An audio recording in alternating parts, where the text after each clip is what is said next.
Hello, everybody, and welcome to another episode of Off the Rack. I'm Sal. And I'm If Tiffany. you haven't already caught on, it's live. We're on a live podcast here on youtube.com/ComicPop Returns, unless you're catching this after the fact, in which case, of course, we do appreciate you checking us out. And so thanks anyway.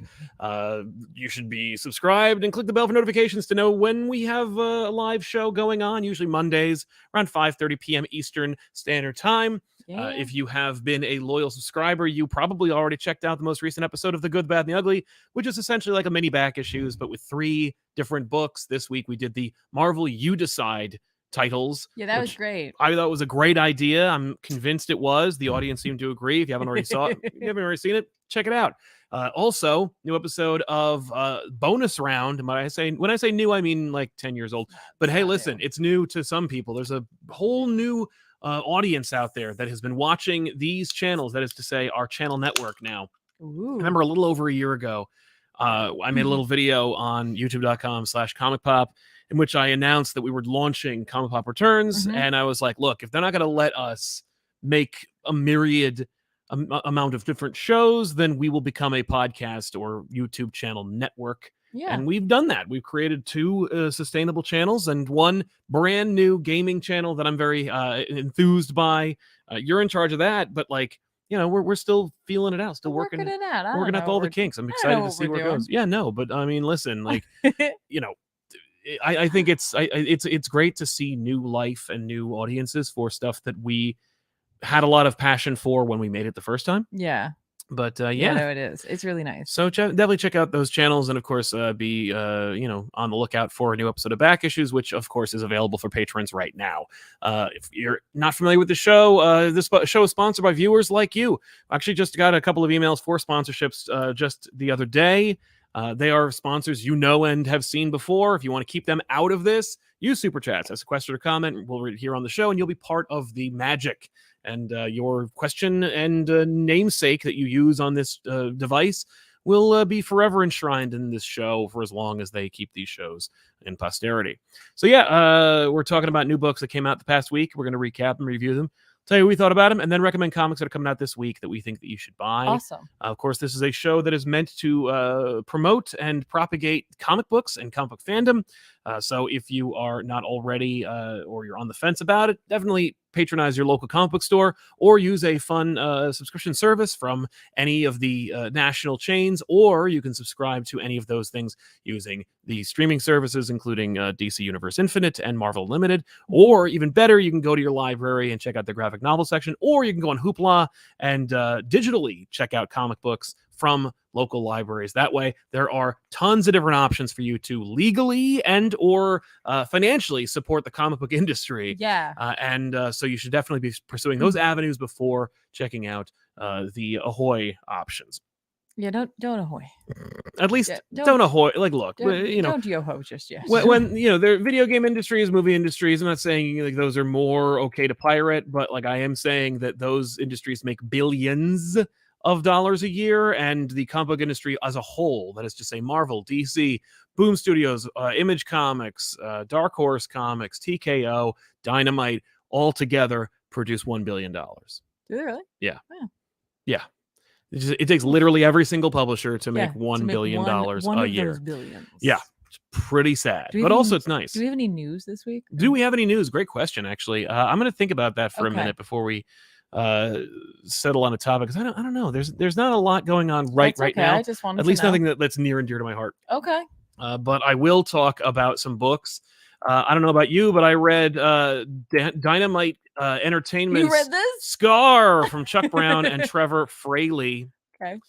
Yeah, that's right. I said I recommended it, and so now I'm going to talk about it. I thought you were just mentioning it. I didn't know you're actually going to read it. Wow, but here we are. Did it change your world? No. Did it change everything for you? It wasn't a whole new world. It wouldn't even be that. No, I know. I was going to start making Disney references, and then I thought, nah, I'm not going to do it. But yeah, Scar.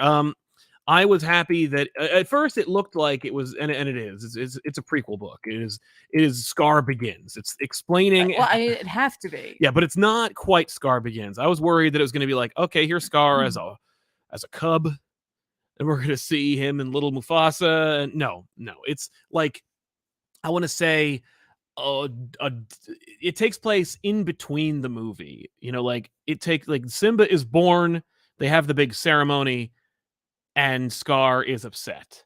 Okay. Now, what's weird is, I don't know about the timeline. It seems to be kind of confusing because, like, Scar, it is Scar Begins. It's like Scar is building his resentment for Mufasa. He's building his resentment for, of course, Simba. He's sad that he will not be king, that he was groomed to be king the entire time, that he was alive by the family, by divine right. That really did not come across in the movie. No, it didn't. But I mean, you know, where did his entitlement come from? Maybe it's in his head. He said he was first in line before the little hairball was born, which is a literal line from the movie. So I think, he definitely was like, no, I'm next. And he's the younger brother of Mufasa. I think he was expecting to be like a Prince Charles or a King Charles. Where it's okay, like, I'm a million years old, but I bet I will be king. That's like that's pretty delusional. Yeah. To think that was what was going to happen. Yeah, no, I agree. I mean, it would certainly suggest, like, were you going to kill him the whole time? Right. But apparently, though, according to this, no. He instead was, he was super upset about it, and then he almost dies.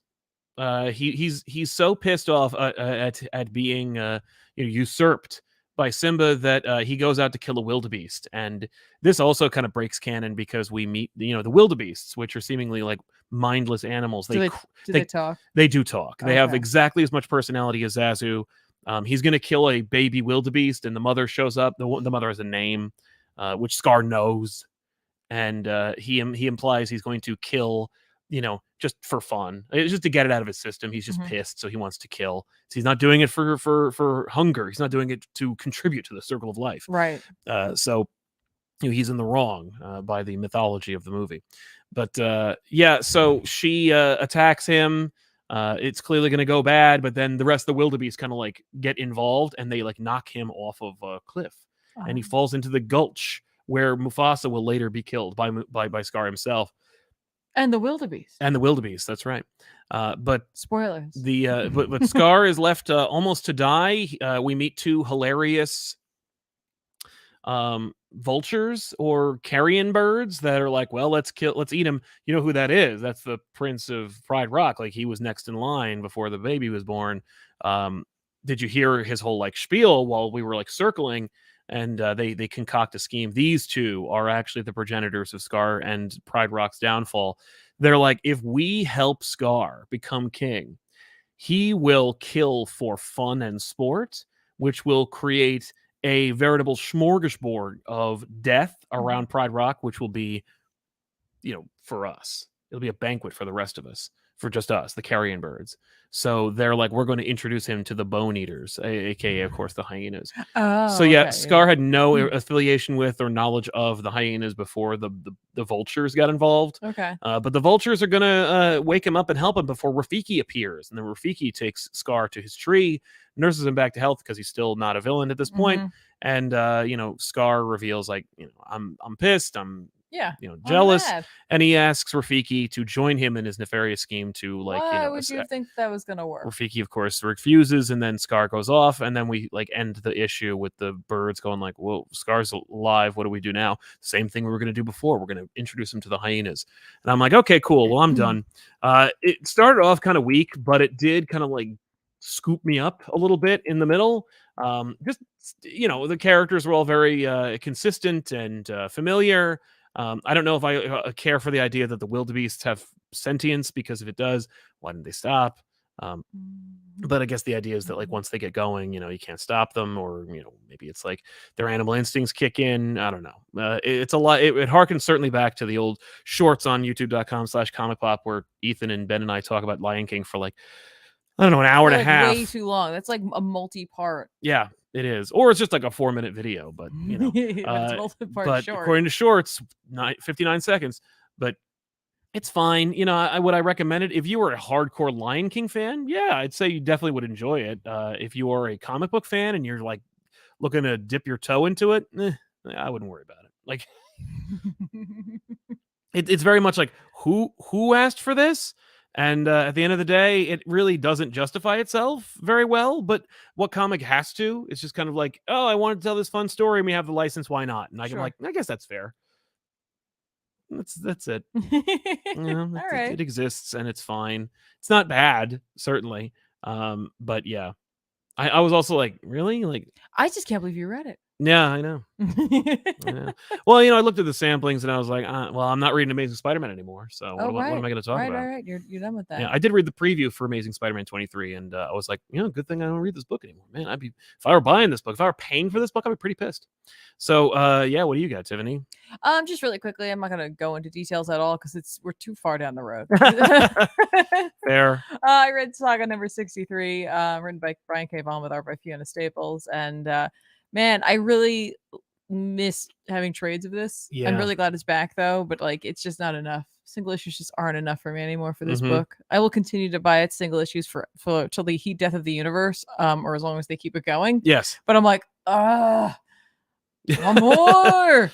Yeah. Fiona Staples is just consistently amazing. I would love to at some point. I really haven't reach back into some of my older issues. I'd love to take a look at her art from the beginning. Oh, and see how it's progressed. how it's changed, how like what has gone up, what has maybe not gone up. But like it feels like to me, it's just been solid all the way through. Yeah. And there were just some panels, like some really simple, small, like not splashy, not like shiny. Here we go. Look at this amazing panel. Moments where I was just like, she's just so good. She makes it look so effortless. Right. She makes it look so effortless. Yeah, it's a deceptively simple style. Yeah, and then I love how Vaughn just keeps like being like, "Oh yeah, and don't forget this is happening too." And I'm like, "Oh yeah, oh yeah." Well, the book comes out like once every 2 years, so you got to remind people immediately. Right. Well, but he does it in such a way that it fits perfectly with the story. It fits really well in terms of like reveals happen in a natural way. Oh, sure. Things occur where it's not just like, hey, we gotta I gotta get this in here before whatever. It's just like, oh right. Oh yeah. Yeah. Oh no. You know what I mean? Right. Like you remember these plot threads and you care about all the characters, so it's really exciting. Yeah, and like I even care about like there's politics going on. It's politics I can't possibly fathom. Yeah. But I'm invested. I'm always invested in this book. And it's just it's a if I had known at the beginning when I started reading this how long I'd be on this, I would have never imagined. Oh, sure. That, honestly. Because it starts out with this story that you think it's just about a family, right? Yeah. Like it's really just about like a family. Right. And it still is, but we've gone down so many like dark roads and just sadness rivers. Yes. And it holds me like to this day. Yeah. So like I don't know, there's just something about and I guess this is why people love reading long runs when you think about it. But this is a long run that's unaffected by anything else, but its own continuity. Yeah, no spin-offs. It's actually kind of remarkable that the book has remained Saga by itself the whole time. There's just nothing that like impacts it except its own momentum and its own story. So, and I get it. I get people who read books that go on forever and ever and ever because it's just I'm like always like, how could you still be that invested? Right.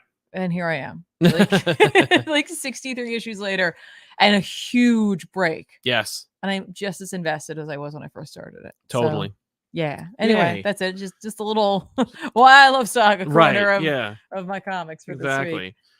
You want to jump into the X-Men for a little while? Because I know that apparently in Fall of X they also made it. We saw the preview. Yeah. But they also announced 2 other titles, which you espoused about a little bit on Twitter. You did. The Dark X-Men. Did. Well, I really, honestly, guys, I saw that so late, and I knew that I was like, people were gonna be like, "Did you see this? Did you see this?" I was like, let's just get ahead of that and tweet something about it. I gotta tell you, go up to Fall of X. There's something about that cover. There's one character in particular that's on the cover that I'm like, I think you might have ruined something for me. Yes. Because Gambit's on this cover, and I did read Rogue and Gambit this week. It is a mini series. I think it's only 5 issues. No, it's fine. I like that. Like Rogue and Gambit. Here's a little series with them. Then they go do stuff with the main books. Yeah. Then they come back with a little series. Then we do stuff in the main books. Right. You know what I mean? That's fine. Yeah, but is that because you're afraid that if the book goes on too long, they'll just break them up to get some tension and drama going? I think that's where we're going right now. Oh God. What a boring and predictable thing for them to do. But I'm not sure. Like they're just okay. So Rogue and Gambit came out this week. Written by Stephanie Phillips with art by Carlos Gomez. And Gambit does something in this book that is inconsistent with what he's been doing in the previous series. It feels like it to me. And, shocking. And yet then like they kind of did a little bit of a heel turn. Oh, where they were like, oh, I mean, not really. No. Like he does something, and then afterwards he's like, no, he's like, trust me, it'll be fine. And then he's like, I hope it's okay. Right. And I'm like, oh, okay. Okay. It just feels like, and I think what's not helping is I'm trying really hard not to meta read. Yes. But when you see the cover of Fall of X and you see Gambit on that cover, yeah, I'm like, are you deliberately taking him down this pathway, this darker pathway? Right, just so that we it can do makes this. sense for him to go to that team? Hey, now you know what it's like to read Spider-Man. Like, do you just really want to do this one thing with this other character, and so you're going to disrupt everything that's going on so that you can make it that way? Not. I mean, Batman, same deal. I've seen a lot of, I've seen chatter both ways. Some folk love the fact that Rogue and Gambit are together, and some folk have had enough of it. Really? I've seen it. I've seen it, and I don't think that that's like anywhere near the level of Peter and Mary Jane. No. But I mean, the Peter and Mary Jane thing is just kind of like it's an indicator, right? It's an indicator of the culture, of the mindset, of what they're willing to do, and if it's big enough and powerful enough. It's if the Peter Mary Jane relationship is in every movie and cartoon show, but in the comics it's toxic for the people who make the books, then you know that Rogue and Gambit can't be palatable for these people, right? And they're also not safe. It's like if they're feeling tremendous pressure from literally the entertainment industries that they so desperately covet and wish they were in, and they're not going to acquiesce, then you have to imagine Rogue and Gambit don't stand a chance. Or they need to be so niche that people forget they exist and leave them the hell alone. Right. Well, honestly, this book kind of feels like right now that it's almost not super paying attention to all of the stuff that Gambit went through recently. And, and maybe it is. Maybe that's what we're going to find out. Right. You know what I mean? But it really is. It seems like it's coming out at a kind of a weird time where it's really focusing on Rogue being part of the X-Men. And I'm like, but she left. Yeah. She left that team. Right. So, like, I don't know if it's happening post that and it's just that the world hasn't caught up. Or if it's, I don't know. Well, and this isn't the same creative team as the previous Rogue and Gambit series. No. Mr. and Mrs. X and Rogue and Gambit were both written by somebody like another team. Yes, entirely. But like I'm not gonna not read it. Which, I mean, all right. If it turned out bad.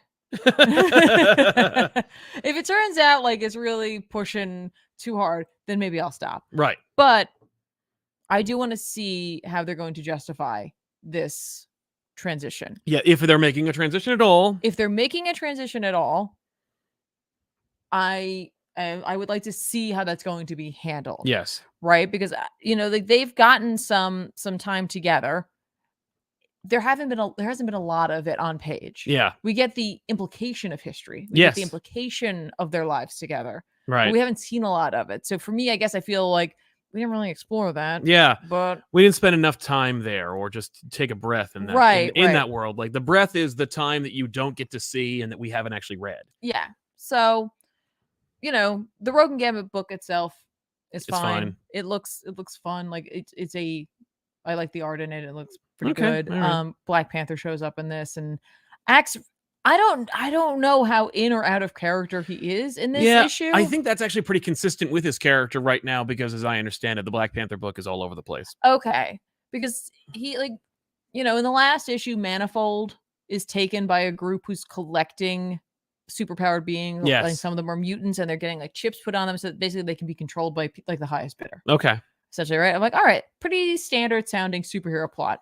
I that's fine. I get it. We got capitalism in there. We got superpowered. We got both sides. Like Lady Deathstrike's been taken. Manifold's there. You know what I mean? Yeah, like, it's very consistent with what we're expecting. Right? Like I'm like, got it. Destiny shows up. Sure, she's she's involved. She's involved in everything, and she has a strong connection, obviously, to Rogue, right? Mm-hmm. And has a strong opinion about Gambit. So. And and sets them off on this journey to go get to bring Manifold to Destiny, because trust me, it's super important that happens. She won't say why, and she can't say why, but that's what they have to do. Right. It all blows up in their faces, and Manifold's taken. Okay. So now the two of them are now like depowered temporarily, and they're wandering through the desert. They come to a bar. The people there immediately, you think they're going to give them a hard time for being mutants, and like one guy like shakes Rogue's hands, like, you saved the world one time, you're okay in our book, and they have a great time. And Rogue's like, we gotta go. Right? She's very much like, her relationship to Destiny is I like where they're going with this. I wish they'd explore it a little bit more, where she clearly doesn't like her. Yes. But she feels beholden to do what she has She's to. family. Right. And I'm like, that's interesting. That could be a serious wedge between the two of them. Yes. Right? Absolutely. I don't know if we're going to play with that so much. We're more playing with the fact that that Gambit seems to just want to have a good time. And I'm like I feel Gambit, yes, typically is that, but I feel like he's grown a little bit. Anyway. Right. But like then Black Panther shows up and he's like, hey, you're under Avengers arrest essentially, and you're coming with me, Rogue, and I guess Gambit, because you were the last people who saw Manifold, and you must have taken him because Manifold wasn't working with anybody. He removed himself from Krakoa. He wasn't doing that. He's like, but like he was a friend, and I'm here to take care of this. And I'm like, that seems like inconsistent, but yeah. But I don't know enough about what's going on in Black Panther right now to feel like that is so out of place, right? But it causes a big fight, in which Gambit is like puts a person in a situation in order to get he and Rogue to be able to flee. So in the bar, they're wrecking it. Most of the people have left. Right. But there's this woman in the kitchen, and Gambit takes her and like basically like ties her wrist to an oven so she can't get away from it, and then sets the kitchen on fire. And then he's like, we have to go now, Rogue, and they leave. And like Rogue's like, what the? Yeah, what was that? And he's like, no, don't worry. Like he'll have to like save her. And like, so he can't come after us. Right. And I'm like, I don't buy that current Gambit would do this. Now I know he's gone through some stuff. It's just kind of comes out of the blue, but then as they're like riding away on a motorcycle they stole, he's like, yeah, no, he saved her. Yeah. Like he's like questioning his decision. Yeah. And I'm like, all right, that could be very interesting to explore, but right. So this issue wasn't really doing it for me. But I don't know. Yeah.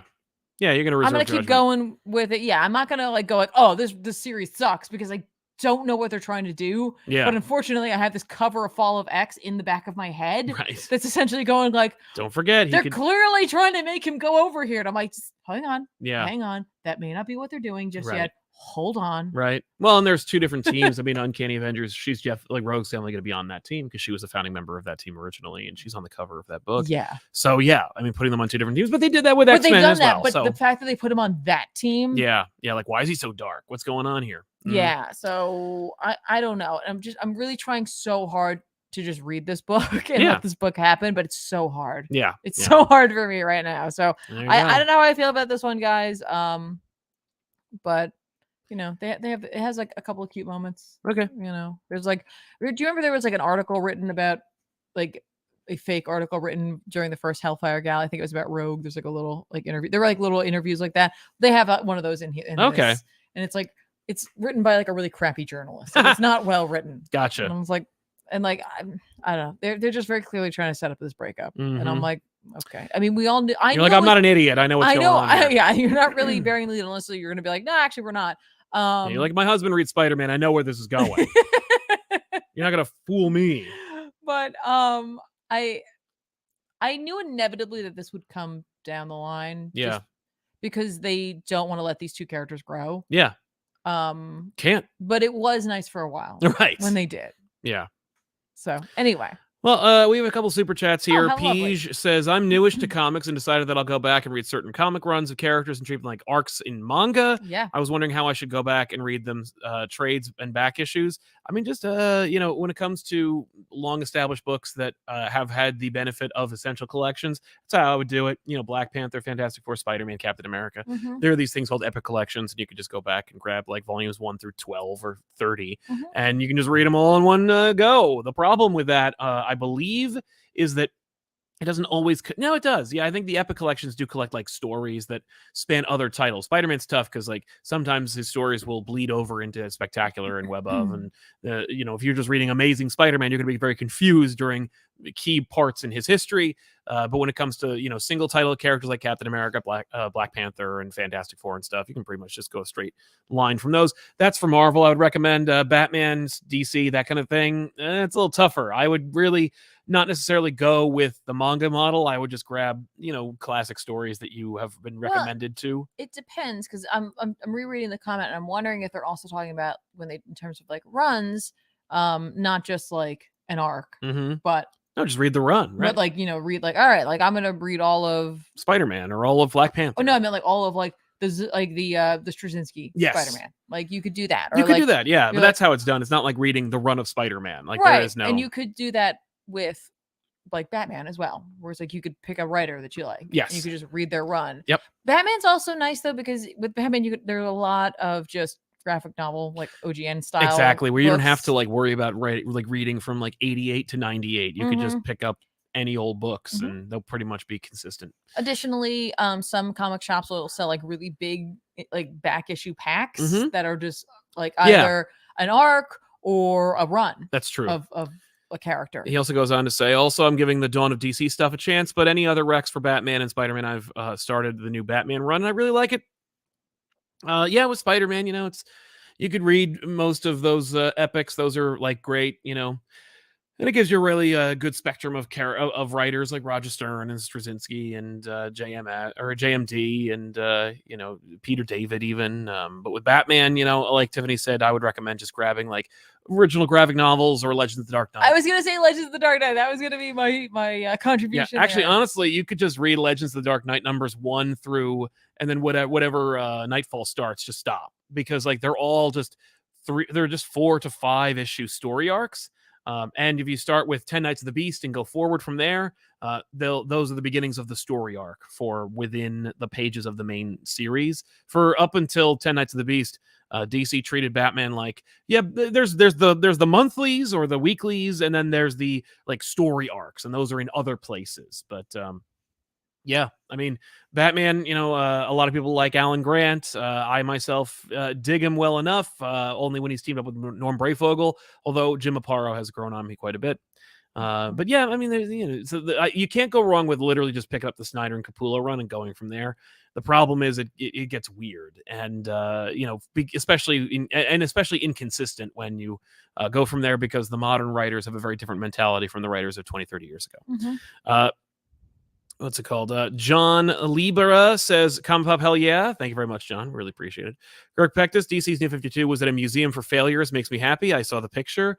I don't know if that's necessarily true. It's certainly subjective. Nick Del Tufo, hey, folks, I decided to take the plunge and bought some books you reviewed on your show. Thank you very much. Thanks for the videos you put out, and have a wonderful day, you too, Nick. Thanks so much for your support, man. And thanks for trusting our recommendation. Yeah, enjoy them. And Supreme Omega says, hey, Tiff, hey, Sal, I hope you're well. On Robin, if DC wants to cash in on that Tim Drake nostalgia, they could reprint the rest of his 90s solo. Do you agree? They're not interested in cashing in on Tim Drake's nostalgia so much as they are interested in, selectively giving people who are already nostalgic about that character opportunities that they would otherwise not have. Like the Tim Drake Robin series, which I understand is now canceled, and the Tim Drake inclusion in the Zdarsky Batman run. These are writers who feel strongly about Tim, whether you feel strongly about their interpretations of that notwithstanding. But yeah, I don't know how much DC believes in Tim, lest they actually, give him a bigger push. Although he does have his own solo series, and he has a backup series in the main Batman title. But comics are weird and different now. They're different from when they were 6 years ago. So I don't know if I necessarily, there's something in my heart that says the DC doesn't really give a shit. But they couldn't go wrong by reprinting or reprinting, as I know they did, the incredible miniseries that we did on back issues many years ago, which was the solo book that also included his like formation in the Batman title. That was the Robin, I think they call it a Hero Reborn or a Robin Reborn or whatever, but it's 6 issues. I think it's a great series with some terrific art. And then, they could reprint the Chuck Austin stuff. I don't think they used to. The thing is, you don't even need to worry about that. If you're interested in looking, and people are looking for like older books to pick up, they reprinted that entire run. I remember them being in trades, so you can pick that up as well. Days Toys, howdy from Texas, just picked up Wonder Woman Dead Earth today after watching your episode of Back Issues. So far, loving it. Well, great. Awesome. It is awesome, and I guarantee you will. Yeah. And hey, maybe D-Dubs will come back to the show someday. Hey. We definitely are in correspondence, so we'll see what happens. That's dope. I read Spider-Man from Dan Slott and Mark Bagley. This is the end of the Spider-Verse, but not the end of this adjectiveless Spider-Man title. Apparently, it's going to keep going, which, okay.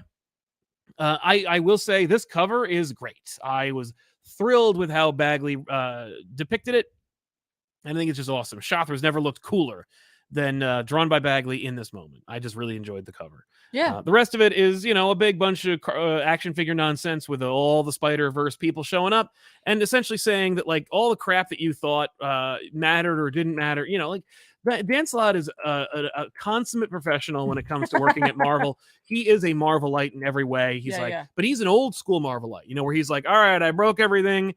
I went over to my friend's house who has the most action figures, took them all out of the toy chest. I broke a couple figures, but I put them all back in the toy chest when I'm done. Right. They're all going back in the toy chest. And listen, I read Wizards, so I know how you could use some epoxy and fix some of those figures together. I'm not going to do it today, maybe someday down the line, because I'm not leaving. And that's what this book is. It's just chock full of spider characters and people returning. Morlun obviously was stabbed by the dagger of who gives a crap, and comes back and he's like, but he's dying, but he's not. He's gonna be back in some other event that Dan Slott's not writing. So who cares? But Morlun's back on the table and whatever.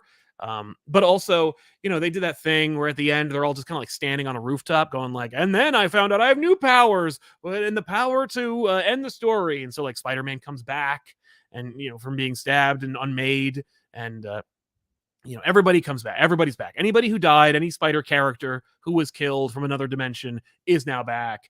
And Dan Slott brought in a character that I have always heard he's wanted to invent and use. Invent? Yes, but he was too late to the Amalgam Party, because at Amalgam, the combination of DC Marvel characters, Spider-Man fought Superboy because they didn't give a crap about what the readers wanted, and because those characters were both clones, that was why they were teamed up.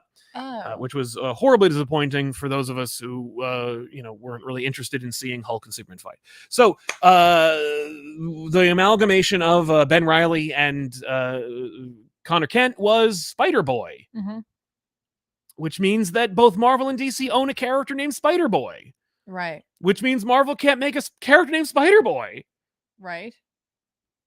But they really want to, and Dan Slott really did, and now Spider-Boy is in the Spider-Verse. How did they do that? My assumption is that they made a deal with DC to own the rights to Spider-Boy. And here's my thing about that. I'm going to go on a limb and speculate that maybe that was the Marie Javin situation. That maybe part of like the deal to print JLA Avengers was, give me Spider-Boy. Give me Spider-Boy, because that's sad. Because Dan Slott really, really, really, really wanted Spider-Man to have a junior sidekick named Spider-Boy. And so Spider-Boy shows up, and his name's Bailey, and he's always been there. And he was a sidekick for Peter Parker in the main universe, and Miles Morales in the main universe, and he knows Miguel O'Hara from 2099. He's been there the whole time, and you just don't remember him. And I would love it, and I hope, please, everybody exercise restraint and never use that character, because I would love it if that was the only appearance of that character. By the way, if you want to pick up this book, it's available on eBay for $25 to $30 because of the first appearance of Spider-Boy. So speculators out there, you really got yourself a gem in Bailey the Spider-Boy, who shows up for the first time ever. Turns out he was unmade and retconned in, but had always been there, and is so mad that no one remembers him momentarily that he just leaves. So now he's just bouncing around the 616 universe, and who knows? But it's interesting. It's all about I couldn't care less about Spider-Boy, despite the fact that I'm like, that's a cool costume. I get that. But I think Slott's doing a couple things here. One, he really, really, really, really, really wants Peter Parker to have a sidekick for no reason. And number two, he wants lightning to strike twice when it comes to his Spider-Gwen invention.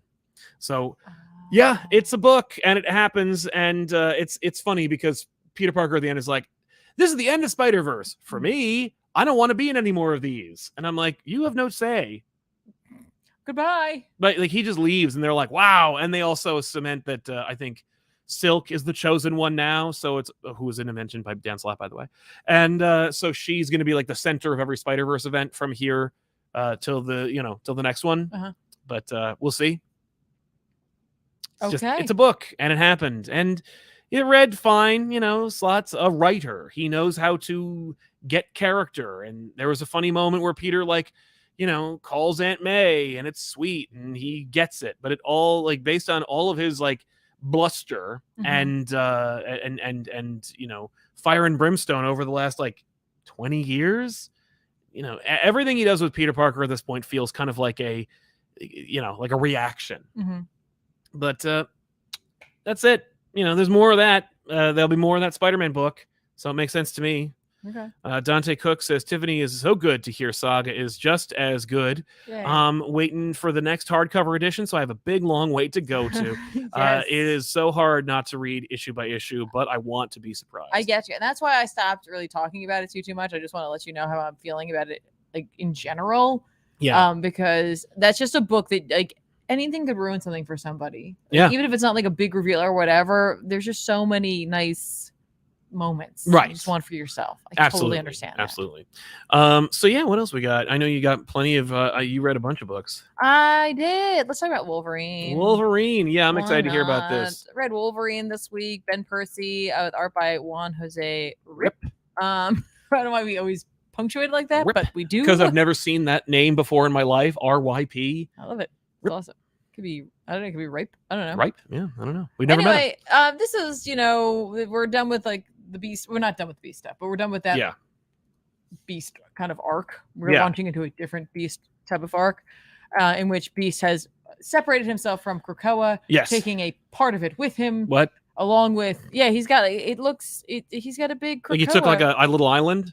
Like a littler island for himself? Well, I mean, like if you call having a big like island skull man walking around as your base a little island, then I mean that's what he did. Then. All right, you wacko.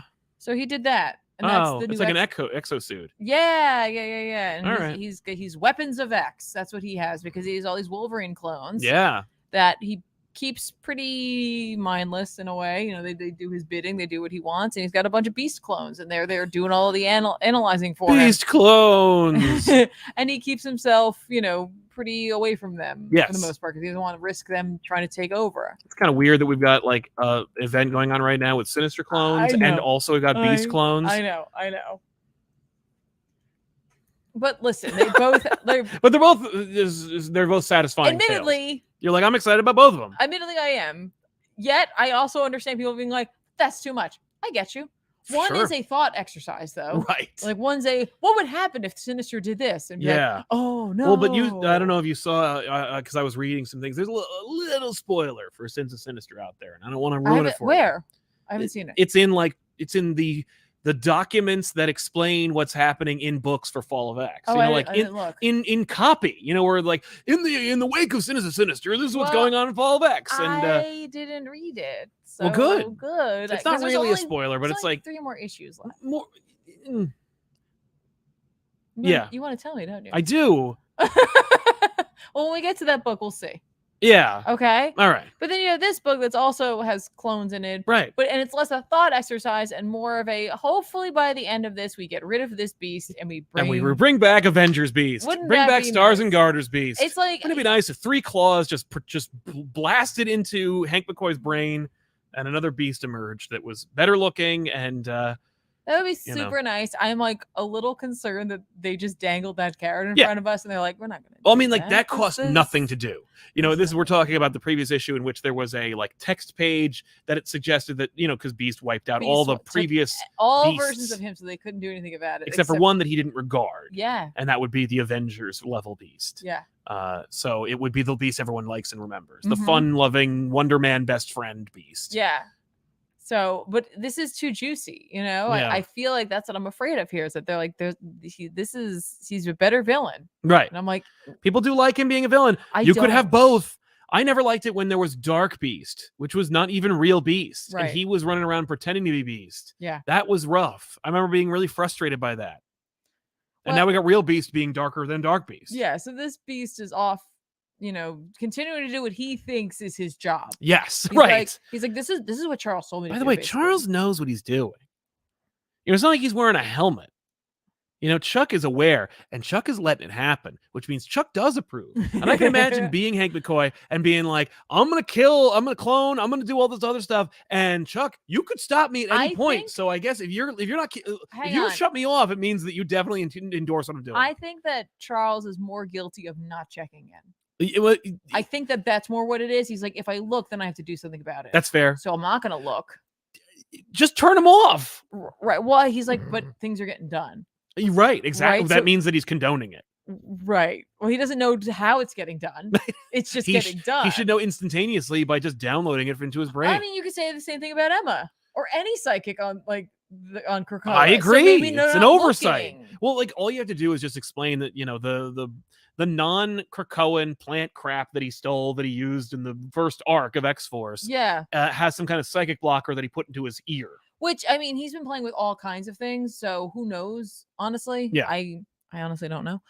I'm going to guess he does, though, since he's walking around still, right? Still. So, he goes off, he's he finds, like, there's, like, this British lord who has... Are you okay? Yeah, I'm going to sneeze. Oh, okay. You have to sneeze? I'm going to sneeze. Now you're not. No, it went away. Because I brought attention to it. But he finds out that this guy has a bunch of Krakoan plants because now that England has separated from Krakoa, they don't want anything to do with them. The medicine is harder to come by. Sure. And there's a huge market for it. People want it. So he has some of them. He's just growing them there. And he's like, that's fine. So Beast sends all of his Wolverines and kills that guy, and they burn the field, and that's taken care of. Awesome. Great. I mean, not great, but also, I get it. Yeah. I mean, he also has the Cerebro sword. He took that with him as a reminder. Someone should know where that is. He stole it. No, I'm just saying, like, he was given after 10 of swords, you'd be like, all right, look, just because that event didn't use all the swords doesn't mean there weren't 10 swords, and those swords should be accounted for. Yeah. I mean, wasn't there an entire Wolverine arc about getting at least one of those swords back? It's the source of his greatest strength and knowledge, but it's also his greatest vulnerability, and that's why he likes having it. What does that even mean? So maybe the Cerebro sword is protecting him from Cerebro. It could be. Yeah. Next, though, he goes after Maverick. Maverick has shown up in the Wolverine book before, so we're bringing that back around, and Maverick is helping to run a Black Ops sort of, or not Black Ops, but like off the grid. Yeah, sort of like black market selling of the plants as well, the drugs, right? They're like, okay, we're doing this too. So they're in a submarine, they've got this great image of the skull face. That's how the Wolverines get out of there. They swim out of its mouth. Doesn't seem like it's really hermetically sealed, but all right. Well, maybe it's like that pool. Yeah. They use pressure. I don't know. It just looks cool, man. Skulls. They look cool. We all have them too. And they're tough to draw, despite the fact that literally they are ubiquitous among all of the human race. So the Wolverines bust into the sub, and one of them finds Maverick, and they fight. And Maverick's like, Wolverine, I thought you were going to leave me alone, man. Come on. Like, remember when I was in that book that one time? Yeah. And then he realizes, he's like, you're not Wolverine. And then a whole bunch of them like show up, and he's like, you look like him, and you have his same powers, but your eyes, they're not right. And if he knew what was going on, he'd have a problem with this for sure. Sure. So they presumably destroy the sub. The sub is sinking. They believe Maverick to be dead as well. They're like, well, he's going to die, so that's fine. All the Wolverines go back, except for one is missing. And so they're like, oh, about face, we have to go back. We don't leave any Wolverine behind. Leave any bodies behind unless someone find out what's going on. Exactly. So we find out that Maverick has that Wolverine, and clearly he's on his way to someone to tell Wolverine. Oh, okay. Does he? How would he? Okay. Right. But also in this issue, during a quiet council meeting, Wolverine shows up. Is it one of these Wolverines? No, it's our Wolverine. He shows up with the Wolverine. Yeah, it's the Wolverine. He shows up with Beast's body that he killed. And Charles is like, okay, like, dude, what are you doing? Here. So then, like, Charles uses his powers. Emma uses her powers to find out what's going on. Like Mystique, I love this moment. She's like, hey, what's happening? Yeah. Emma, what's going on? She's like, oh, there's a lot. It's a lot. So Chuck has to talk to him about it quiet, like, privately. Even more privately. Yeah. He's like, and Wolverine accuses him. He's like, you gave him carte blanche. Right. He's like, and look what happened. Yeah, he's violating me and everything. Yeah. He's like, now you got to figure out what to do with this. Fair. So Wolverine's like, but I'm going to go after him. Right. Like, you figure out how to clean up this mess, but I'm going after his ass. Yeah. And they're like, so, all right. Well, I'm like, all right, Wolverine is going after Beast. Sweet. Like, still, this isn't over. Get Beast. Wolverine, get Beast. Yeah. So, sweet. X-Force is trying to recover from what they just went through in terms of, he took their base and, they got their own crap happening. But this book is the Wolverine is the Wolverine POV. Yeah, like good. Wolverine's going after him, and I'm awesome. I'm down. Right? I'm down. Oh, that's right. No, Kingpin showed up in the X-Force book, right? Yes. I think so. Is. That was a great reveal. I think it's that book that he showed up in. Yeah. Yeah. So cool. Did you read Ghost Rider? I did read Ghost Rider. Oh, Ben Percy, Corey Smith. Yeah. This is it. This is your last straw. Yeah. Danny Ketch is in this book. Right. He's in this book. He's technically in the book. We don't see him as Ghost Rider. Oh my god. But he is in this book. Is that enough to keep you reading this book? Or are you like, no! No, I'm here. It's all right, then shame on you. Because it's fooled me 3 times. No, but he's in it at least. You know, it's not like we're going to catch up to Danny. I'm like, no, we catch up to Danny. We get really a flashback of like, what's Danny been up to? Okay. Danny, Danny. Great cover. It is a great cover. Danny meets it's like a up. Flare Ultra card. Right? Danny's in a bar and kind of acting like, you know, a little big for his britches, and runs into a doctor who's like, hey, I've got an offer to make you. And essentially she's doing all sorts of crazy like studies on the metaphysical. Yeah. You know, she wants to know more about the science of hell and what's her list, because she has a very distinct list as to what it is that she is looking to study here. I'm never gonna find it. Oh yeah, here we go. Right. The biology, the geology, the chemistry, and the physics of hell. Okay. And he's like, I know you didn't mention the psychology of it. She's like, oh, I don't care. I don't think about that. She's like, it's like that's kind of important. I've got some personal reasons. She has like some scars on her chest. Oh, what are they from? I don't know. She used to date Mephisto. But we see him like Ghost Ridering out, and this is 6 months ago, so I'm trying to figure out in terms of when this is happening. And when he was the other Ghost Rider that wasn't. Well, when he was originally Ghost Rider, and then he wasn't Ghost Rider anymore, and then he became something else. But like the fire looks like regular fire. Yeah. But we don't really see him Ghost Rider out, so I can't say it's not just they just wanted to show that. Yeah. Right. I don't know. We'll find out. Right. Mm-hmm. So her thing is that she's like, I have like the potential to make like a whole boatload of money if you'll sign on to the trial. Oh. Or like this thing that I'm working on. Mm-hmm. So presumably something's going on there. And I'm wondering if actually he even has control over his spirit any longer. Okay. Probably not. So like, you know, because like the stuff that Danny's doing is questionable. Yeah. Entirely. And you know, not entirely Danny Ketch like. Ian. Yeah, Danny Ketchian.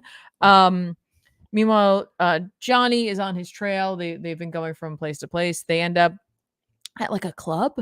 Oh. Where well, no, this club is over. Oh. There's just bodies there. It's just endless bodies. There was like a DJ, and he like played like hell music or whatever, which would allow people to like be possessed. Oh, it's like Hell Speak or something, like it's music from hell that would like freak people out. It's something, but all these people would go there, but when they get there, it's literally there's just bodies, right? And they're all burned. Maybe there was a bloodbath. Maybe. I mean, if they had, maybe they all wouldn't have burned to death. You know? Yeah. Actually, yeah. Well, maybe it's like that scene in Constantine. Remember that movie? When he gets the hell, or he blesses the sprinkler system. Yeah, that's what a great moment. Yeah, that is such a great moment. I don't want to sequel to that movie, but I do really like that movie. I mean, I'm not gonna lie, part of me does. No. Part of me does. Have you seen Keanu with a beard? Yeah, I know. Yeah, I know. But you know what? He's not really John. He's a different. He's version of John. He's like another. So maybe that different, weird, not actually John. He's Black Label Constantine. Could wear a beard. Right. I'm okay with it. I don't care. Because he's not really John. I just kind of want to like that movie. I like that movie. Yeah. I don't really think of it as John. No. I mean, you shouldn't. But it is. But movie. It's not. Yeah. But I like that movie. Yeah. Anyway, that movie holds up. I'd like a real sequel. You want a real hell? You want a movie called Hellblazer? Yeah, and I want it to be dark and gritty. Yeah. And horrible. Mm-hmm. Not like badly made. Anyway. Yeah. But it's revealed that clearly Danny showed up there. And burned them all. They set fire to the building and he prevented them from leaving. And they all died. It's pretty messed up. Right? And there's only one person who's left. And like she's got 3rd-degree burns all over her body. She's at the hospital. They use magic to get into there by like convincing the front desk lady to let them up there. And she's like, I don't want to go to hell and like, you know, whatever. And his partner like uses magic to reveal that like, oh, her boyfriend actually was doing some pretty messed up stuff. He has like a satanic altar in his basement kind of thing, and like he was killing people and she was watching. You know, so it's like I don't really potentially feel bad everybody there was a bastard. Like they all deserved judgment. Like that's kind of what it might be indicating. So like everyone's like, what the hell? Maybe there were a lot of mirrors and he just looked into one of them with his penance stare. No, he just literally just burned them down. He didn't use any because he's a different spirit now. Oh yeah, that's right. Right. But they do note that like she draws this really crude picture utilizing her burned flesh finger. And I'm like, Why would you do that? Gross. Because she dies anyway, I guess, afterwards. I'm like, they're looking for a pen. She's like, Right. nah, I got this. I got Hang this. on. I'm just gonna use my finger. Gross. But they note in the drawing, it looks like the helmet he's wearing has like some sort of like computer components, like something that's like maybe something's controlling it. Yeah. Like amplifiers. Okay. I'm like, oh, okay, sure. Inevitably they track down that, you know, there may have been some signal, or like the music had some signal. I don't know. They listen to it via some contact they have, and it makes him go all like Ghost Rider and like crazy and such, and he burns everything down and then warns he lets the doctor know. Johnny. Yeah, Johnny's like, you know, he lets the doctor know, like, I'm coming for you. And I'm like, oh, okay.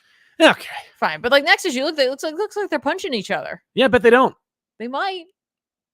There's a cool cover of Thor we did last week where Thor's literally fighting Dr. Doom. I don't even think they're in the same space. But at this point, I think we're 3 issues in to this. If you're doing like a 5 or 6 issue arc, they have to trade. You got 2 more issues left. They gotta go. They gotta punch. They gotta punch each other. Great. That'll be cool. I kind of just want Danny to get to back have his own book and be Ghost Rider. I don't necessarily want him to have his own book. I just kind of want him to get back to basics. The basics. Yeah. Now you're a comic book fan. Well, because they did this thing to him, and then they just kind of, and it's just kind of no one did anything with it, so just make it go away. Like it didn't take. Nobody approved any pitches for him. Right. And then what they did anyway was they just wanted to do a story about a regular Ghost Rider, and I'm like, you know, there's nothing wrong with Johnny.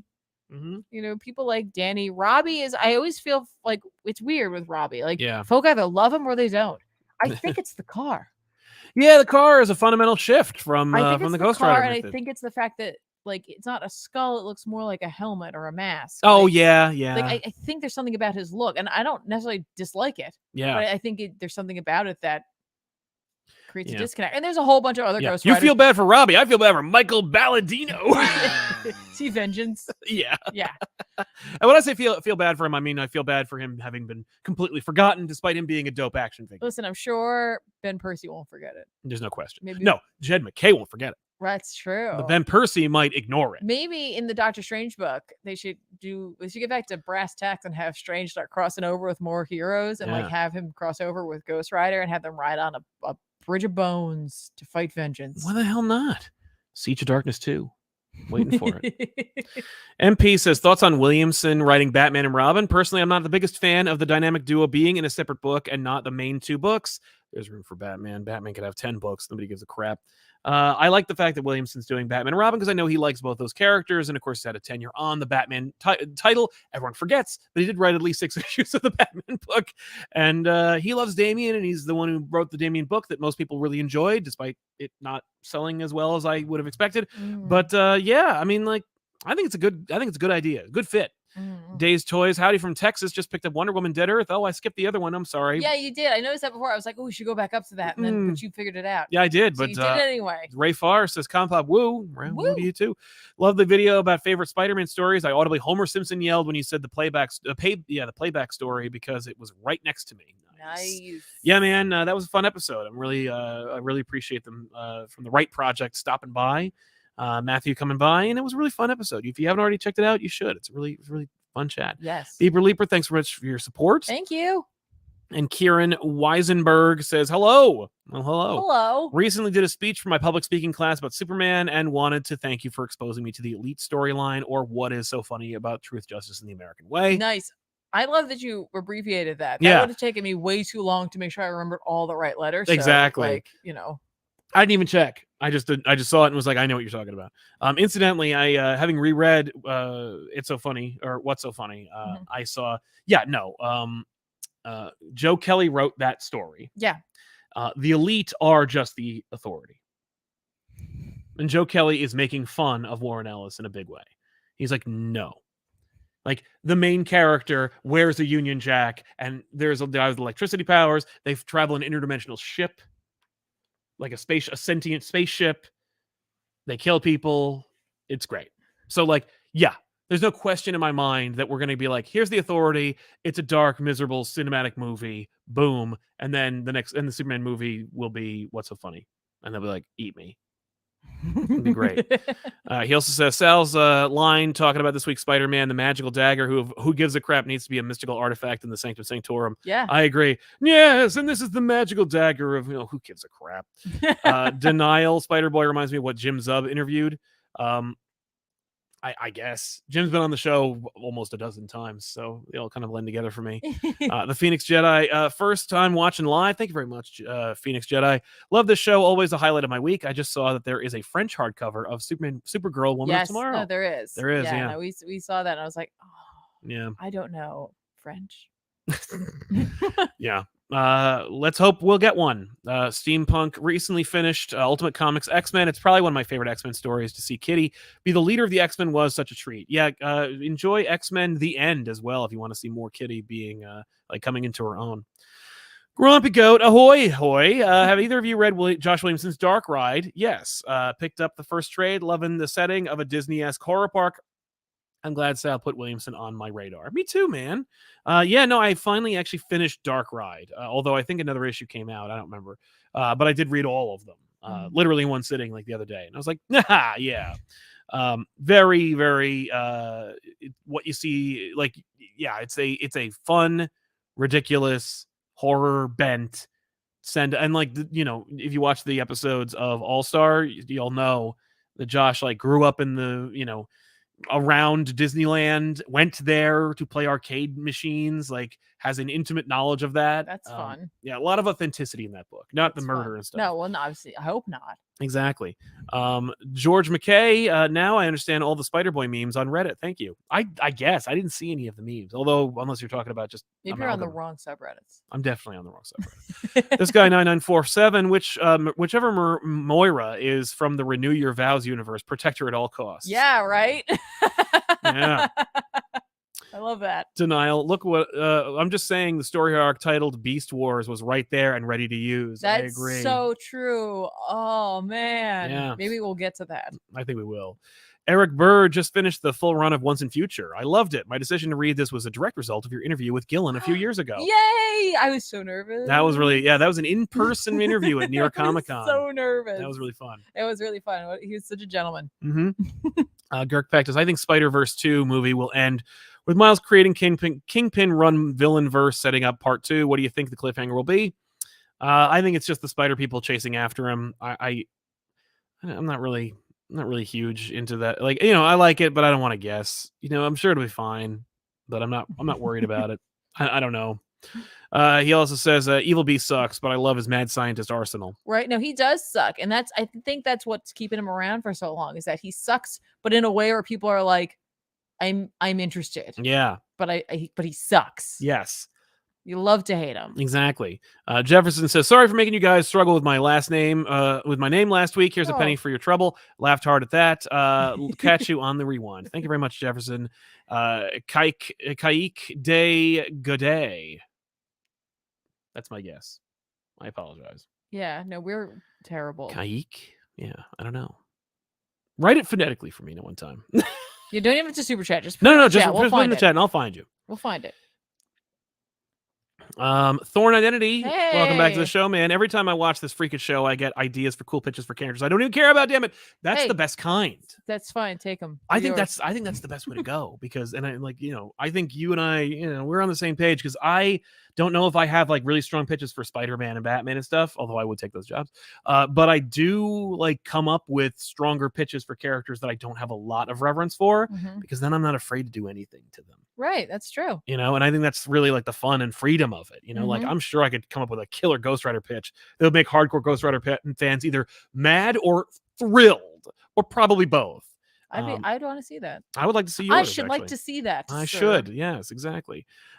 Speaking of books, Tiffany read Immoral X-Men from Kieran Gillen and Alessandra Vitti. I did.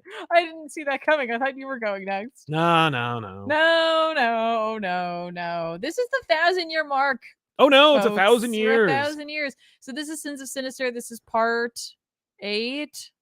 Math. Yeah, we have 11 issues. Yes. Yeah. So this is part 8 of Sins of Sinister, but it's the last issue of Immoral X-Men. We're very much at a point though where this is all just coming together as one long storyline. Yeah, you know? exactly. That's where we're at with this. Oh yeah, it's all coming together.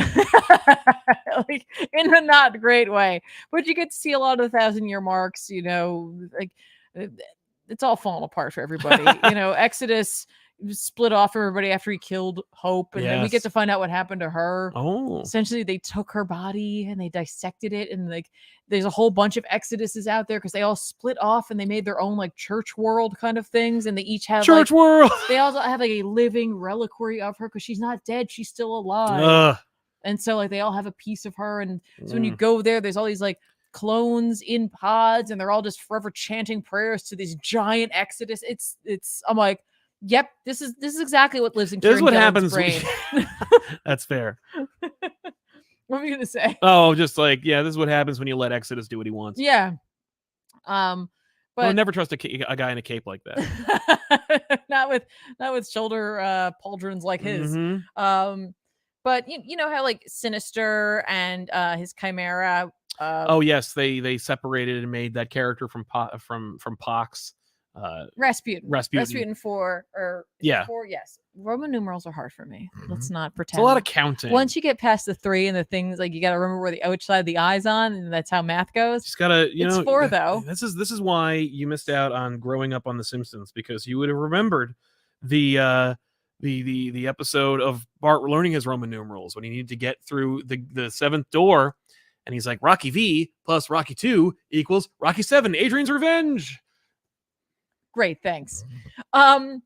So you know, they've been on the run for like 900 years at this point, and most folk think that Sinister has died. They've kind of forgotten about him too. Yeah, important. It's 1,000 years. He's kind of like, cool. This didn't humanity's only 2. This didn't really work, like at all. Right. All the Quiet Council has split off, and they're all doing their own crazy, messed up things in the universe. Mutants have won, though. Yeah. At the end of the day, the mutants won. Oh, okay. So no more phalanx, no singularity. Pox did not happen. Oh wait, aren't they like a lot more than 1,000 years in the future? Or is that it? I think under Sinister we're seeing an alternate. Like, yeah, I can't remember if it's 1,000 or 10,000 in Pox. Right? Or is that the children in the vault? Anyway, a lot of time. There's a lot of time. No, because there is this universe, and then there's So anyway, I think it is 1,000. I think you're right.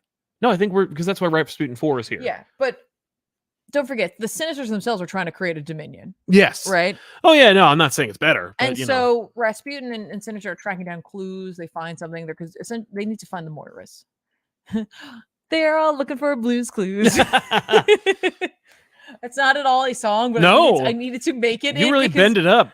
Well, I knew I had to take the lyrics to make it work like for we what just they're found doing. A letter, yeah, but they're looking for the clues. Exactly. You know? Because I took we just figured out Blue's Clues. Oh, we were looking for them because they didn't figure anything out necessarily. Yeah, but they had to find them, and they did. They did find a clue. Oh, good. So they go to there's a big blue pop written on it, so it was really easy to find. Well, listen, if you're like, if you have neuroplasticity, then it's really helpful. But otherwise, you're watching with your kid. You're not doing it for them. You got these 3 scribbled drawings. You're like, well, what? Yeah, you got to put what are the correlations between those 3 things? I don't know. But anyway. They go to one of the Exodus's worlds.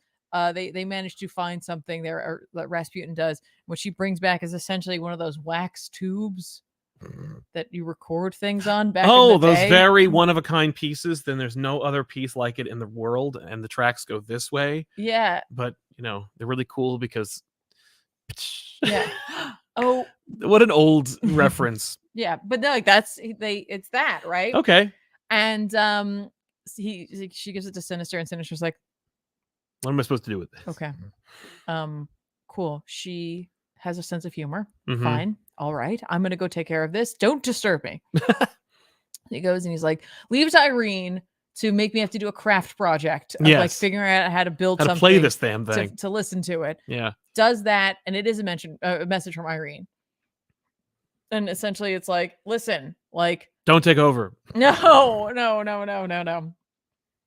Her message is that if like I helped Storm steal your Moiras, but she doesn't know that she died. Right. Like, she doesn't know that. Yeah, she thinks that Storm is still kicking, even though she's old. And no, she doesn't know it's that, 1,000 years later. that she died. Oh, that, yeah. like, Irene herself is dead. She's leaving this message. She doesn't know. Yeah, that's true. Necessarily. I mean, I guess it was like a what if, like, just in case it didn't all work out. Yeah. But she's like, that Raven died.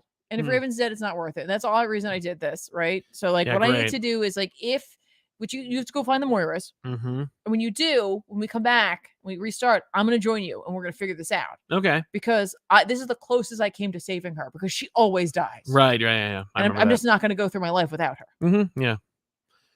Which clearly she learned nothing from her time with Mystique. She's the worst. She's literally, Destiny is the worst. She is truly a character that they've written so well to hate her. Yeah, Moira was right. Where's those shirts? So she says, like, dissolve the cylinder inside. You're going to find out where the Moiras are. And it's cool. And she's like, oh, by the way, one more thing. I know you're trying to build a Dominion. Don't bother. It doesn't work out for you. Right. You don't do it. He's going to do it anyway. Yeah, he's like, shut up. Yeah, I'll try anyway. Me. Everything. What do you know about Mr. Sinister? All right. Nothing. But it's enough that Rasputin hears the message, the end of the message, and she's like, "You're not trying to save the universe, are you? You're just trying to do this other thing." And he's like, "Yeah." So they fight. She's better, but he ends up getting the upper hand and shoots her at the airlock, essentially. And so she's just floating in space. Oh no! And he's like, "Oh well." Right. I'll probably make another one. I'm like, cool. Yeah. All right. You didn't learn anything. You're still the worst as well. Yeah. You and Irene really do deserve each other. That's true. Like, Sinister and Irene completely deserve one another. So he goes back to Seoul into Earth. Yeah. Which has been taken over by the, like, very, like, cancerous looking growth of Kenji Uedo, who is one of the characters who's going to be in Fall of X. Oh, okay. So, if you're wondering what that was all about, there you go. He was a character that not a lot of people recognized on the cover. I believe that's who it is. Yeah. But anyway, not in this form, obviously. And in a cave, he finds the last Doombot. Oh, yeah. That, like, there was one Doombot left, just perpetuating Doom for all eternity. Okay, Doom, what's up? But in the cave, along with the Doombot, is Moira. Oh. The Moira. Remember, she doesn't have powers. All right, and she's a robot. And she's a robot. So she's still here. Yeah. She's still kicking. It's the worst. Right? So, he's like, wow, look at you. You totally survived. Isn't that great? So they've got to go off and find the Moiras and destroy them. She's down. She's like, this sucks. Okay. But did she learn a lesson where she's like, I shouldn't have been a robot and the Inferno event sucks and I shouldn't have done that? No. But maybe. I mean, who knows? I mean, Gillen and Spurrier, I trust them to fix it. If they're allowed to, who knows, right?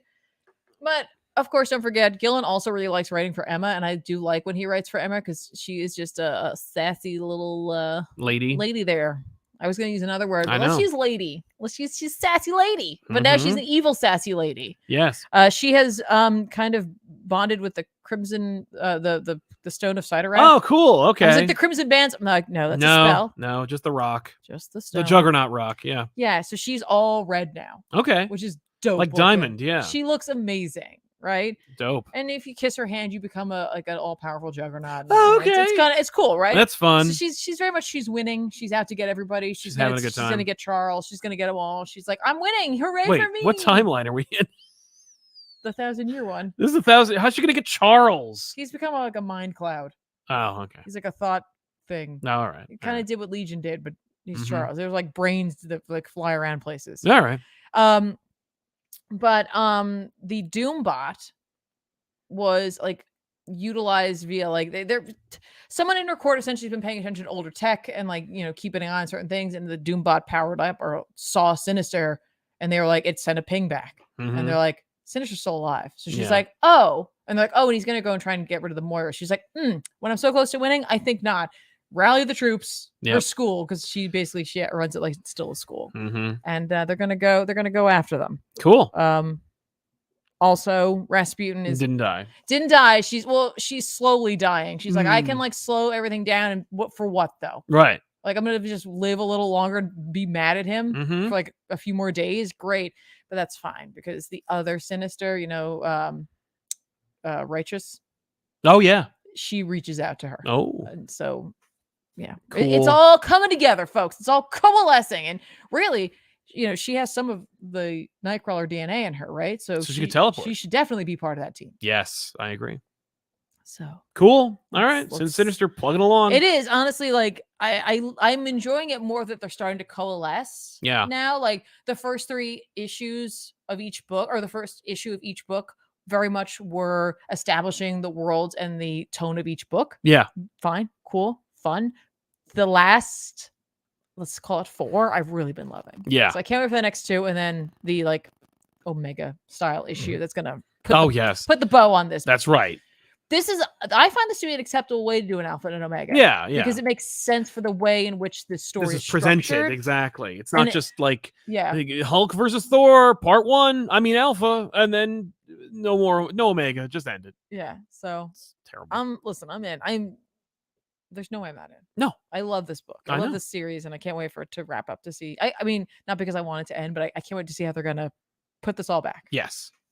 Erwin Rosales says, hello, guys. I finally read all of Gotham Year 1, and it's a legit page-turner. I love its noir feel, plus the art is masterful. Hope for a hardcover. There's no doubt it will get a hardcover. It's a Batman book. But, yes, it's an amazing book. I recommend it every time it comes out. Now it's over, so pick it up. Yeah, when you can, because it's a near-perfect book.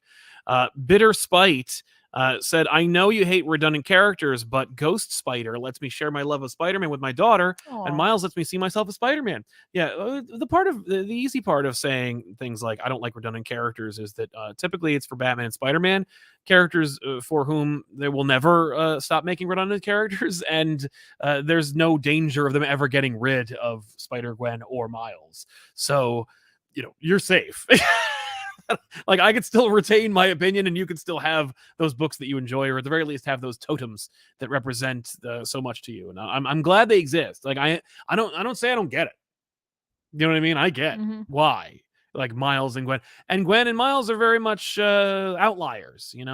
It's when there's an army of them, or a spider horse, or a sentient spider car, or all this other crap that I really get uptight, particularly when it comes to like Miles was the Spider-Man of the Ultimate Universe. Gwen is the Spider-Woman of her universe. Like, they're technically part of their own universes. Just that they hang out a lot here, and they don't pop up a lot in the last 2 Spider-Man arcs. So I'm like, yeah, it's fine. Like, no. It's when it's when like there's an all hands on deck, Galactus is going to eat the planet, and everyone shows up, and there's a row of spider people. Like, for me, there's no spider family. There's Spider-Man, and then there are Spider people in their respective universes. But like, I don't like seeing them all together. But yeah, but I'm glad that they exist for that. I think that's good. Hayden Hamilton, Kathleen Madigan's new special is great. Big J and Kanene just released bangers. Highly suggest. I got my own logo today. A cool, weird milestone. I have no idea what you just said, but thank you very much for your support. What you just said. Yeah. Atomica says, hey, popular kids. I just wanted to show some love when say keep up the amazing work. Well, thank you very much, Atomica. Thank you. Don't say your name backwards. Or is it, what's it called? Kamota? I'm thinking of the... I'm thinking of Miracle Man. Anyway, but yeah, great. Thank you very much for your support. So I read this, a lot of chatter online. Adventure Superman John Kent #2, Tom Taylor, Clayton Henry. Dawn of DC, John's got electric blue powers. The premise is solid. It's like John is recruited by Superman and Red Tornado Lois to fight Ultraman, who is of course his tormentor, who is traipsing through the multiverse murdering Superman. And Superman himself, Clark Kent, is busy, so they intercept John right now, and they're like, look, the reality is he's killing Supermen who are cows. So we think if it's an outlier like you, maybe there's an opportunity for him to win. Plus, you got some unresolved trauma with this guy, so maybe it'll be cathartic for you. Right. So John's like, yeah, I'm in, and Lois is like, yeah, okay. And Lois, of course, meets Earth 2 Lois, and she's like, and that's fun. And so John goes, and from the first issue, they were like, Injustice is coming. And I'm like, okay, I guess. And so John goes and he fights Ultraman, and Ultraman is like is sadistic and douchey. He's got plans for John, and sure enough, John's catharsis is taken from him because Injustice Superman shows up and murders Ultraman. And he's like, oh, hey, you have your mother's eyes, and starts crying. And you're like, oh, okay. And yeah, I don't know where it's going. It could go in a million directions. The funny thing is, this is one of those stories that could go in any direction. Like, John could be the thing to mellow out Injustice Superman. But they have to stay with him. Right. Oh. Fine by me. Well, that'd be interesting to put him there. Yes. Okay. Bring like the true Superman's heart to the Injustice Superman. That's because like the whole thing is a result of Superman having inadvertently murdered a pregnant Lois. He never got to meet his son. That's almost a better reason for him to have gone away as a child and then come back an adult. Right. Like that's almost a better reason for that, where he's just like, Dad, I can't let these people suffer exactly anymore. Like I can bring peace to you essentially when you already have it. Like, you know, there's a lot of options there, a lot of interesting opportunities there. I don't know what they're going to pick, but you know, it promises to be probably anticlimactic.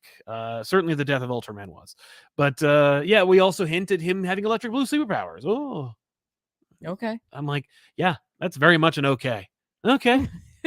Like, some folk like it. Yeah, I look, I loved it when they teased it. It's like, that's a great idea. No, but like electric blue Superman. Yeah, no, yes, but I like the idea of John getting them. I'm just kind of like, just do it then. Like, what are you teasing it for? Like, we got to cover him being like, I'm electric blue, and then we got, you know, we're issue 2, and he's like, maybe I got him, and I'm like, okay, do it. Don't pussyfoot around. Just do the damn book. So here it is, you know, and it's fun. You know, the art is a little stiff, but otherwise it's serviceable. We had a discussion about it. I was like, I don't know if I like this. Yeah, like, it's good. And I'm like, all right. Yeah, I liked the art, but I get why maybe you didn't. Like, I think it was more a subjective. It is very much. Like, I didn't see much that was really wrong with it. I didn't look at the whole book over your shoulder. I didn't have an issue with it necessarily, but there was an issue of same face going on. Everyone's like kind of similar, like body structure and facial. There's something weird about it. And I think it's just because there's like, it's very straightforward, and I'm not going to like complain necessarily about that, but it sounds like I just did, but it's fine. It does its job. And I feel like I didn't look at it enough, but like the pages I saw, it didn't bug me. No, so I don't know. No, it's fine. It's fine. Okay, that's fair. Rami Darwish, I love the latest GBU episode and miss Wake Up with ComicPop. I miss it too. That's a good show. I blew up my voice doing it, so I got to be careful with that. And finally, Lorraine, you didn't read anything else? No. Okay, great. And finally, Batman number 134 from Chip Zdarsky and Mike Hawthorne, and Miguel Mendoza, who does the backup story. Yeah, so Batman, you read this too. I did read this. Batman goes into the Arkham catacombs, discovers that Hawley, is that his name? Halliday is you know, the Red Mask, and also will be the or could be the Joker. And I'm like, what? And that was my kind of like issue with the Joker thing, where I'm like, okay, so this guy would be the Joker, but we just established in 3 Jokers that Joker has a name, and it's not that. And I'm like, I know there's already 3 Jokers, but like, what? Maybe what this is saying, that in each universe or each dimension, right, there's a Joker. But they're not all the same. They're not all the same. Well, but in Flashpoint Beyond, which is where we find out about the Joker's real name, it is. Yeah, no, I know. Yeah, and also he has a red hood, which is a fun little, like, you know, thing. Yeah. I am not in the least interested in this character. So I gotta tell you, I've been jumping in and out. Like, I read a little bit of the series early on, and then like recently I jumped in. Yeah. And so I was like, oh, make sure I read this issue. This didn't get me at all. No, it's like, it's I didn't it's care slipping. for the art. I didn't care for the story, but like I think it's just that I have less interest in another Joker story, even if it's a different Joker. I think I just need a break. What this book has going for it is that a lot is happening. Like, you get a lot. When I thought the book was over, it kept going, which is really fun. You know, like, and there's allusions. It's funny. I was reminded immediately of the Batman Holy Terror book. No, not the one you're thinking of. The one from Elseworlds, in which Batman works for a theocracy, and in an alternate reality where like they're doing experiments on characters that might have had, like Barry Allen's down there. In this kind of like Arkham situation, and I'm like, oh, it's like that book. So maybe Chip's making that reference. He read a lot of What If. I'm sure he read a lot of Elseworlds as well. But you know, we're getting these references to characters, and then they get unleashed, and you're like, oh, okay. And he fights Superman. I saw the page in which Batman defeats this Earth Superman, and it was met with universal derision and lols. Really? Like, I thought it read pretty okay. Like, I got it. Yeah. But seeing it in two different contexts was funny. Seeing it in a vacuum and then seeing it in this, or in like a Reddit thread, I was like, wow, like people really didn't like it. They thought it was dumb as fuck. Really? Yeah. And I mean, like, I thought it was a bit much that he rolls his eyes. In the back of his head. Yeah, I was like, that's agree. like really silly. Yeah. And also, I was like, are we making a reference that I don't know? And I looked it up. No, he's just being scary. Yeah, he's just being. He just scared Superman so much that he ran away. Mm-hmm. And I'm like, what? That's so silly. And yeah, the book is like, this is a miss. This issue in particular. This issue is a miss. Now, I mean, maybe what we're gonna find out is this Halliday guy is wrong. Right. Which would be fine. Like, he's just like, no, I'm supposed to be this. And it's like, no, you're not. That'd be great if he wasn't. Like, the real one shows up. He's like, no, you're not. Right. I've been waiting the entire time. Or like, he's not. He's just not in it. There is no Joker here. Right. Because there's no Batman. Yeah. That'd be so great. I'd be very okay with that. But Batman seems to be like, oh, it's you. You're going to be Joker. I know it. I saw you from up there earlier in another book. Yeah. This one, I was surprised at how much I didn't respond to it. Yeah. I was it was a surprise. It was very much a surprise. The art did not. I don't know if it matched. Like, my issues with the art are not connected to the writing. The writing, there's an issue. Mm-hmm. At least there's an issue with this issue in terms of it being not terribly gripping. Mm-hmm. The art did not help. No. Like, it only helped to illustrate or highlight the worst parts. Yeah. Okay. That's fair. I didn't respond to it, and I don't remember it enough, which is never a good thing. Which is bad. Then there's the backup, which was really good, and also written by Chip Zdarsky, but with art by Mendoza. And let me tell you, it's fun. I did not read the backup. Should have been the rest of it. Like, this is it. If you pitched me Zdarsky's like log line for this book about like multiversal Batman is trapped in this Gotham, there's no Batman. Like, I'm like, yeah, I'm in, and I've been enjoying it. But the idea of Robin looking for Batman, which already we saw, but whatever, is great. And Tim's outfitted with a new Robin suit that's like multiversal, or who gives a shit? It's just a new action figure. Sure. But it uses that, you, Todd McFarlane. Right, exactly. Oh, guys, it's so cool, and it got a button on the back that lights up. It's gonna be awesome. It's gonna be so cool. It's gonna be rad. Look at it. I made an Instagram video. But yet Mr. Terrific gives him a multiversal suit. He's like, all right, and they're really just click your heels 3 times. Just think about Batman, you'll be there. And he's like, nah. My mom died a long time ago, so I'm going to think about my mom. And so he goes to the reality where there's no Batman, but Batman's there, and meets up with his mom. And he's like, hey, my mom is always like a believer in fantastical stuff, so I just tell her I'm her multiversal son, and she believes me immediately. And I just get to hang out with my mom for a little bit. Oh. And I was like, jackpot. Well done. No one remembers that. No one thinks of that. Nicely done. And then he's like, all right, now I'm going to go look for Batman. See you next week. Like, I'm like, all right, that was fun. That's nice. Worked really well. And that's the thing. Does she have a son in that universe? Yeah, I think she does. Okay. Yeah, I think she has a Tim, but he's much younger. Mm. So yeah, it's good. You know, that's good. This was not. It really wasn't. I was surprised because I tend to like Zdarsky's writing, and then this I don't know if it's because I'm waiting for something like a twist. You're waiting for a surprise, like, yeah, and maybe it will come. Yeah. But this issue, I was like, oh. Yeah, no. Oh. Yeah, this was. It's a pass. It was a bit of a pass. Right? Just oof. A little bit. Yeah, yeah. And the problem is when it's normally firing on all cylinders, it's so good. So when it's not, it's like it's a thud. Mm. You know. But yeah, so let's recommend some comics that are coming out this week that we think you should check out. Obviously, I gotta recommend. Yeah. There's nothing. I already looked at this week. There's nothing. Oh, okay, cool. Then I'm up. Yeah. Moon Knight number 22 is coming up, folks. This is great. Moon Knight run has been solid. Moon Knight has not slipped at all for you. That's why I'm like, you know what? Like, don't give Jed McKay too much to do. I mean, like, keep him working. Well, he's getting Avengers. I know. I'm a little worried because he's doing Avengers, he's doing this, and he's doing Strange. Doctor Strange, yeah. And I'm like, one of those is going to suffer. Look, Bendis did 5 or 6 books, and they were all pretty cool. I guess that's true. But Moon Knight has been, and as much as I don't want it to be the Doctor Strange book, Moon Knight has been so consistent. Yes. Occasionally, of course, I'm less of a fan of a story that he does, Mhm. but it's not like because it's bad. I'm just kind of like, oh, okay. Like, Yeah. maybe it didn't hit the same way. But it's been really consistent. It's been really solid book. So number 22 is coming out. Looking forward to it. X-Men number 21 is coming out. We're continuing with the Brood.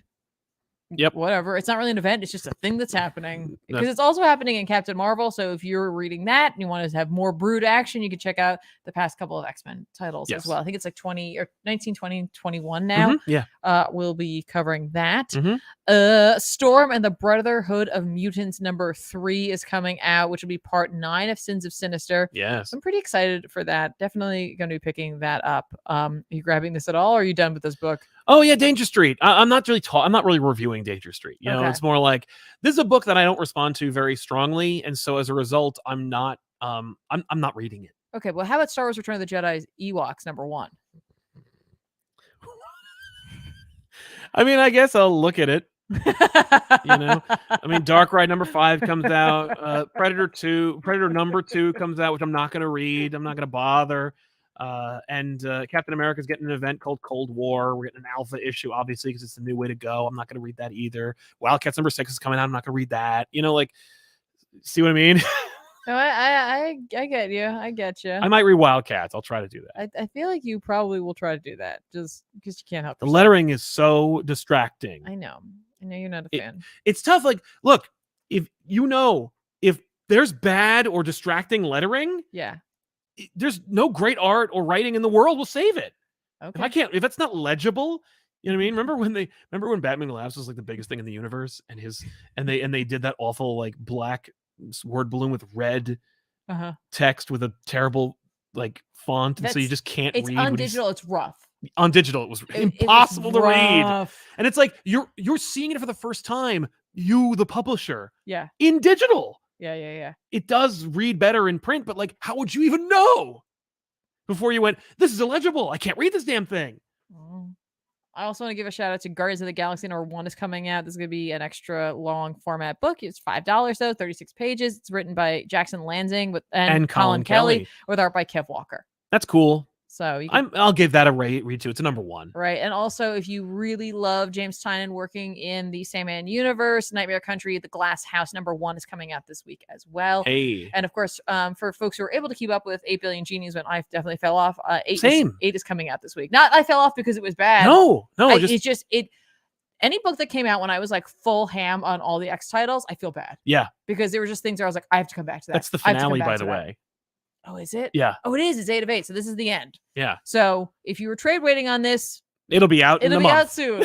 Go to In-Stock Trades and get it, or pre-order that at your store. Pre-order it at your comic book store. That'll help it as well. Yeah. Only get it on In-Stock Trades when In-Stock Trades decides. But you must have heard a lot about it because a lot of folk are talking about it as a really solid book. So check it out. It was. The first issue was really gripping. And make sure we hold Salad's feet to the fire and reading Ewoks. I like Ewoks. Listen, remember when we first got Disney Plus and we all watched Caravan of Courage together again? You all watched or were forced to watch? I turned it on. You guys wouldn't pick something, and I'm like, we're gonna watch Wilford Brimley and Sindel.